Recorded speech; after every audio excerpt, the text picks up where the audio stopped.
కృష్ణ ఉప ఎన్నికల వేళ జూబ్లీహిల్స్ నియోజకవర్గం కాంగ్రెస్ రౌడీ దర్బాన్ని తలపిస్తున్నది. ఓటమి ఖాయమవడంతో కాంగ్రెస్ నేతలు బరితెగించారు. జూబ్లీహిల్స్ ఉప ఎన్నికల పోలింగ్లో కాంగ్రెస్ నేతలు వీధి రౌడీలా ప్రవర్తించారు. నియోజకవర్గంలోని పలు కేంద్రాల వద్ద హస్తం నేతల అక్రమాలు శృతిమించాయి. సత్యం వద్ద ధర్మం చెర అన్నట్టుగా కాంగ్రెస్ నేతలు అధికార దుర్వినియోగానికి పాల్పడుతున్నారు. పోలింగ్ కేంద్రాల దగ్గర నిషేధిత ప్రాంతాల్లోనూ కాంగ్రెస్ ఎమ్మెల్యేలు, ఎమ్మెల్సీలు, నేతలు ప్రలోభాలకు పాల్పడ్డారు. అసలు నియోజకవర్గంతో సంబంధం లేని స్థానికేతరులు ఇక్కడే తిష్టవేసి మరీ బరితెగించారు. అధికారాన్ని అడ్డుపెట్టుకుని ప్రజాస్వామ్యాన్ని ఖూనీ చేస్తున్నారు. ఎన్నికల నియమావళిను తుంగలో తొక్కుతున్నారు.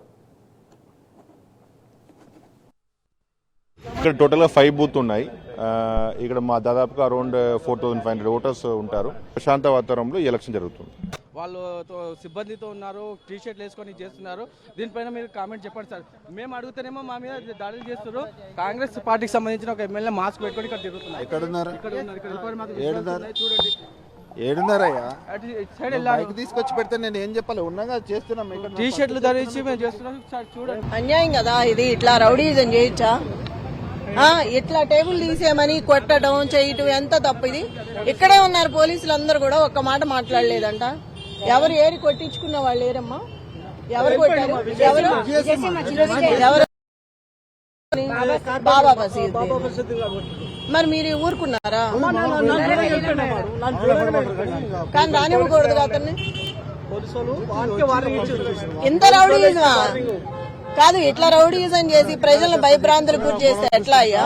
కాముగా ఎవరి పనాలు చేసుకెళ్ళాలి. ఎందుకు అంత భయం? ఎందుకు ఓడిపోతాను భయం పట్టుకొని వాళ్ళని ఇబ్బంది పెట్టకూడదు కదా.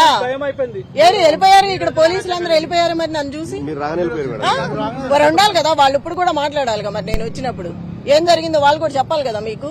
మరి నన్ను చూసి ఎందుకు వెళ్ళిపోయారు? పారిపోయారు. బాబా ఉన్నప్పుడు సపోర్ట్ చేసి బాబాకి ఇప్పుడు నేను రాగానే అడుగుతానని వెళ్ళిపోవడం భావ్యమా? ఇది జెన్యూన్ గా చేయాలి. ఎవరైనా తప్పు చేయకూడదు. ఒక పార్టీకి పని చేయకూడదు కదా. అంటే తెలుస్తోందిగా భయంతో చేస్తున్నారు ఇవన్నీ.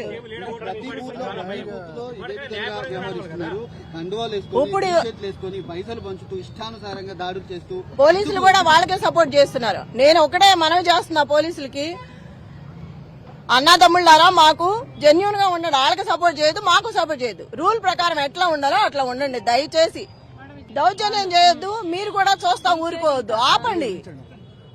ఎవరిని భయపెట్టద్దు. మీరు మామూలుగా ఉంటే ఆ జనాలు కూడా భయపడరు. ఎవరి పని వాళ్ళు చేసుకుంటారు. కార్యకర్తలు భయపడవద్దు.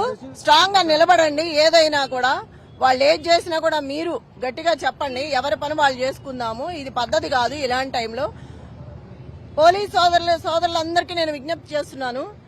మీరు ఇట్లా భయపెట్టినప్పుడు సపోర్ట్ గా ఉండి ఎవరు భయపడవద్దు. ఎవరి పని వాళ్ళు చేసుకుని జెన్యూన్ గా ఉండాలి. అంతేగాని ఒకరికి సపోర్ట్ చేసి కార్యకర్తల్ని ప్రజల్ని ఇబ్బంది పెట్టకూడదు కదా. భయభ్రాంతులు అంటే మీరుండి కూడా వాళ్ళు భయపడుతున్నారంటే మీరు వాళ్ళకి సపోర్ట్ అంత చేయకూడదు కదా. ఇప్పుడు ఎక్కడికి వెళ్ళినా ఇదే గొడవ. కొట్టడం ఏంటి అసలు? ఒక మనిషిని కొడుతుంటే కూడా అట్లా నుంచొని చూడొచ్చా? పోలీస్ బ్రదర్స్ అట్లా చూడొచ్చా? వచ్చి ఆపాలి కదా. కొట్టి పంపించేస్తారా? ఎలగొట్టి మీరు చేస్తేనేమో కరెక్ట్, యువతలాలు చేస్తే తప్పు. కంప్లైంట్లు అంటే కంప్లైంట్ ఇచ్చిన ఉపయోగం ఏముంది? అక్కడ వాళ్ళ మనిషే కదా. వాళ్ళు సపోర్ట్ చేస్తేనే కదా ఇంతవరకు వచ్చి గొడవాడింది. ఒక రౌడీని తీసుకొచ్చి జనాలను కొట్టించుకొని ఎంత తప్పు ఇది.